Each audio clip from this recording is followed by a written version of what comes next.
Hello. It has been a year of transitions, transformation, change, and really flirting on the cusp of new beginnings.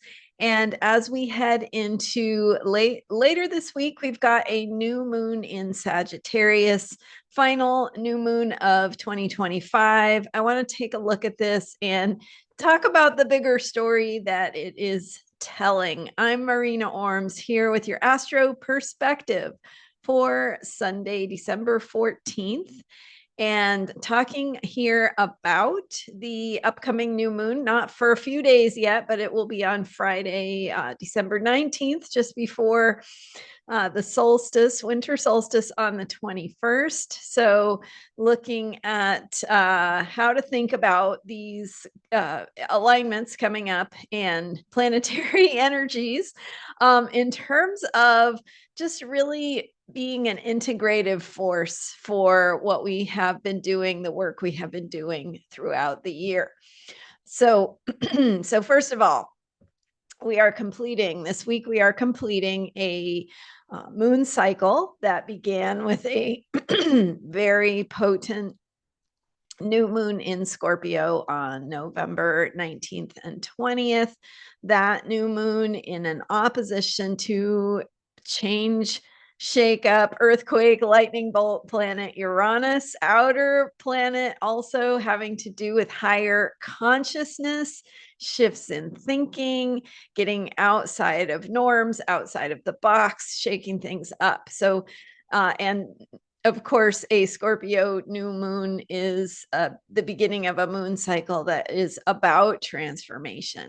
Scorpio takes us into those deeper parts of ourselves, truth, honesty, letting go of the past, death and rebirth, but also mystery, complexity, being real, being honest, and that need to get to those deeper layers, to work with the energy to build something more solid in the long run. So that is the work we are finishing this week, that work of this Scorpio new moon and Scorpio moon cycle. It's been an intense one, very changey, very deep, and working through these inner processes of transformation. So we had a full moon in Gemini, Mercury retrograde. We had Mercury in Scorpio also opposing, moving in and out of that opposition to Uranus. So that's just the recent moon cycle. But this whole year, 2025, has described, we've been moving through a true process of releasing the past, like it or not, and on the cusp of something very new, very different. And so, of course, with these energies, it's always up to us how we navigate that, what we do with it, whether we choose to hide our heads in the sand and hope that it all ends, or we choose to really work with the possibilities and the potentials that are present to reimagine our future, collectively and individually on a personal level, to reimagine our futures, reimagine our sense of who we are and how we move in the world, what that looks like, what's important to us, really having that bigger picture guidance from what gives meaning to our lives, really having to this year connect with that bigger truth, those bigger principles, those bigger ideals, and have that be our guiding light. So really connect with that need to remember what's important in the big picture. So that's all background as we are reaching the end of 2025. We also throughout the summer had this incredible alignment, once in every 500, not even, year alignment, of outer planets Pluto, Neptune, and Uranus in a double waxing sextile pattern. I have a blog blog post about that at transformationalastrology.com. I've also done several videos about it, which I'll put some of the links are actually in the blog post. So I'll put the link to that blog post in the description for this video if you're interested in learning more. But that invitation to really step into new possibilities, new ways of being, manifesting things that really matter in the big picture. Because if we're focused on the little things, the things that are distracting us, we'll miss this opportunity to really ride these waves of bigger picture shift and opportunity. So that outer planet alignment happened about 500 years ago, but it was not as exact in terms of the both sextiles happening at the same time.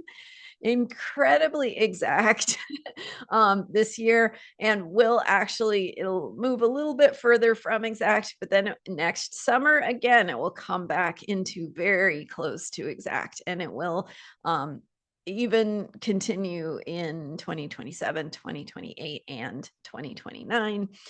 Throughout those years, it won't be active all the time, but especially at certain times of year, it will intensify. So this year, that was during the summer.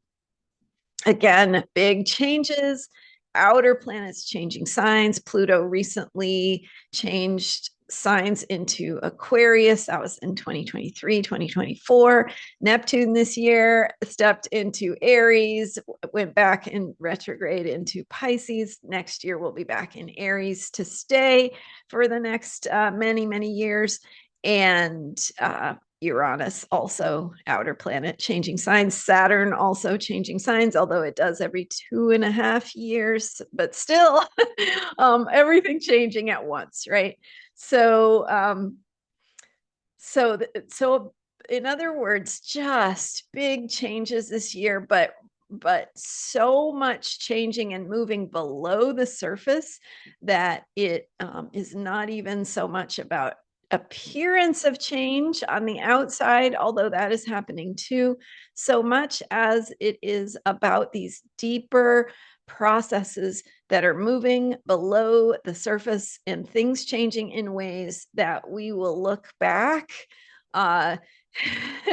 next year, 2 years, 3, 4, 5 years from now, we will look back to 2020 and before and just not even recognize who we were, how we were doing things, how we saw things, right? So that's a lot of what is changing is our way of viewing the world, our worldview. And that brings us to this week's, later in the week, Sagittarius new moon on December 19th. So not only is this the final new moon of the year, and not only is it following the intense transformative energies of the Scorpio moon cycle, but this Sagittarius new moon, it brings incredible possibilities on its own. So what the next moon cycle and the Sagittarius new moon is bringing us, and it will bring us the moon cycle that will be in place as we go through the holidays and the new year and enter 2026, and all of that will be in this Sagittarius moon cycle. Sagittarius is the energy of stories, how we tell the story. It is also about how we go beyond boundaries and horizons to explore what lies beyond our known zone of comfort, if you will. So it's about travel. It's about philosophy, right? Philosophy is about how we expand our minds and think about things in the big picture. It's about, things like education and broadcasting and publishing, because all of those things are about how we tell a story, how we convey that story, how stories are shared and perpetuated. So this new moon in Sagittarius has both Sun and Moon in Sagittarius, as well as Mercury and Venus both in Sagittarius. Mars Mars will be in Capricorn.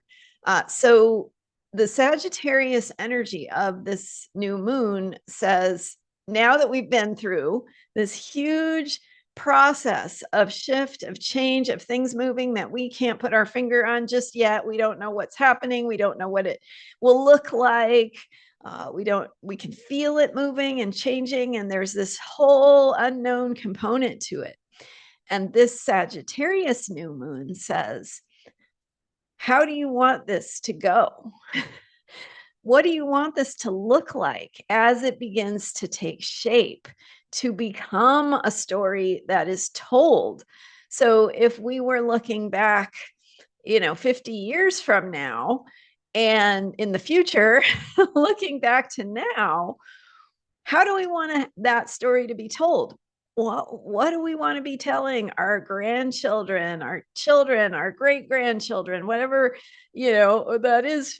And if you don't think you'll still be around 50 years, imagine your children, your grandchildren telling this story as well. What do you want this story to sound like? Right? How do you want it to go? Because we are in the midst of it. We are in the process of deciding, right? We are deciding how we want this to go. And that has everything to do with how we show up, how we treat ourselves, how we care for ourselves, how we care for one another, how we think about society when we think about wanting it to move in happy, positive directions. And by happy, I don't just mean like avoiding conflict, right? I mean actual healing, actually functioning in better ways.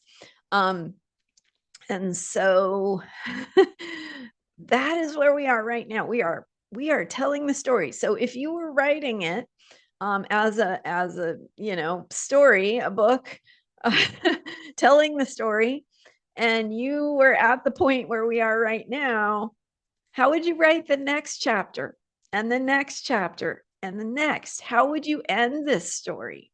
How do you want that to go? And it's not like it's all up to you, right? There are billions and billions of us, at least, that that we're all deciding together.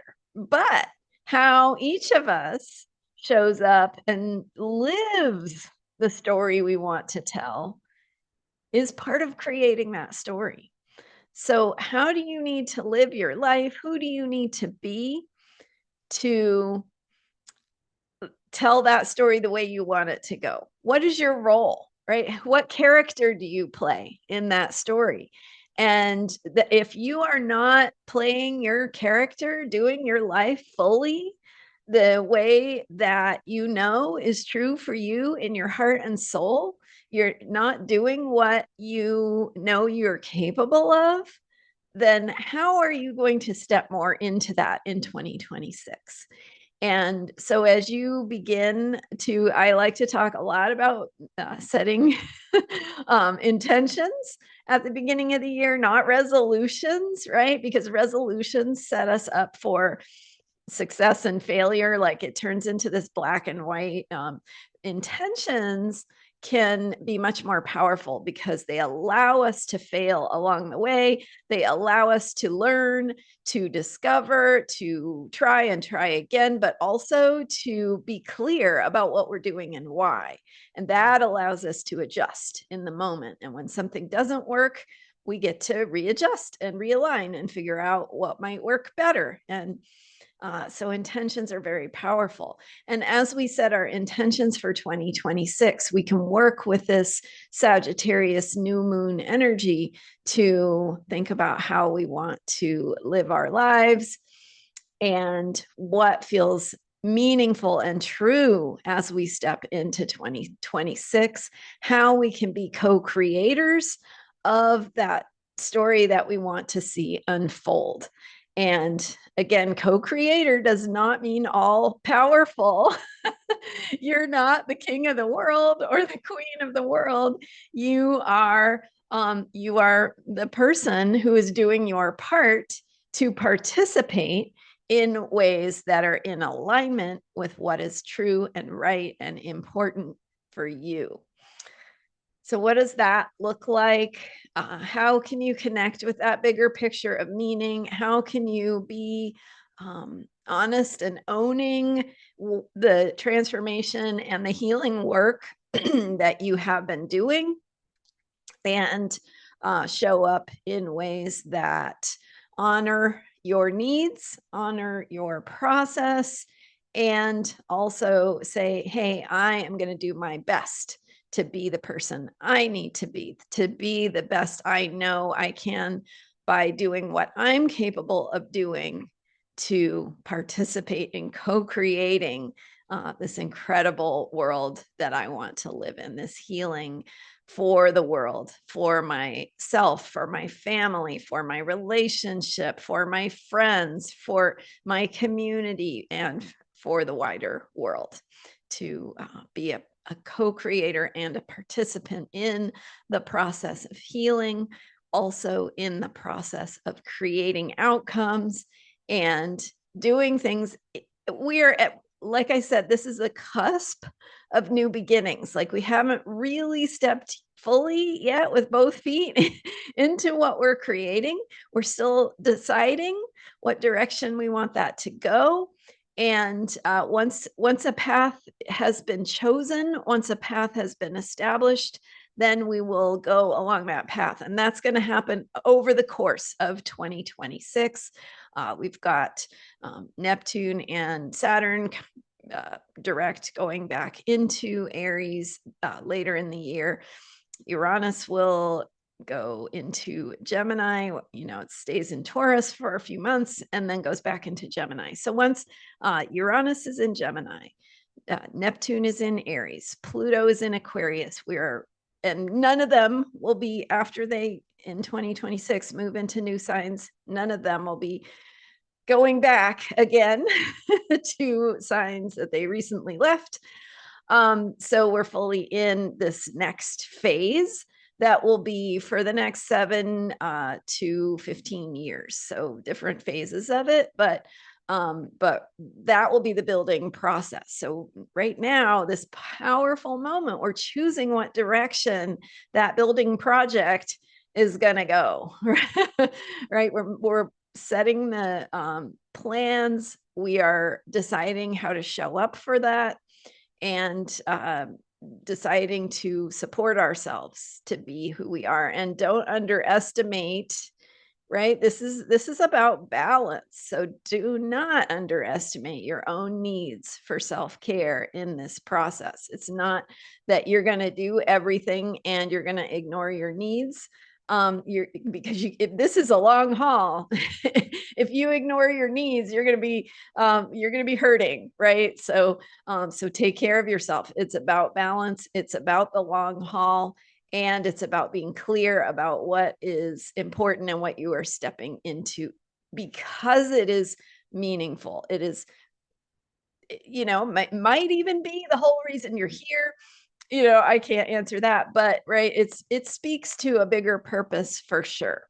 And so finding out and getting in touch with and in alignment with what that bigger purpose is for you. Again, you don't have to have it all figured out. It's just about coming back to center, coming back to self, and committing to your being your best self and stepping into your role as co-creator to tell the story 50 years from now, whether it's you or the future generations, to tell the story the way that you can imagine it, what you dream for the future, and how you want all of this to turn out. So thank you for being here. And that new moon will be a great time to set intentions, to love yourself, to be a force for love for those around you, and just to remember that, hey, we're all human. We're all in this together. Let's do what we can to shape things in the way we want. Thanks for being here. I'm Marina Orms. I'm super excited to announce that I am doing mini readings. So I've done some of these in the past. I'm doing mini readings now for 2026. So your own personal highlights, what to watch for in 2026, how to make the most of the big energies and the big highlights that are coming for you. It's a recorded mini reading. I record it and send it to you, and you have it. It's great for yourself. It also makes a great gift. So check that out. I will put the link to book that mini reading in the description for this video. And if you are a member, if you are a paid member at transformationalastrology.com, you do get $10 off that mini reading. So maybe might be the right time to go join as a paid member. And that also helps support this work that I am doing throughout 2026.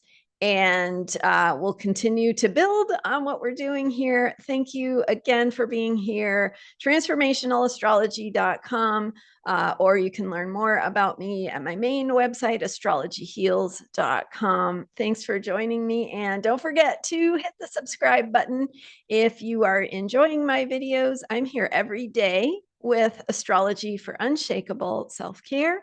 And I will see you next time. Bye for now.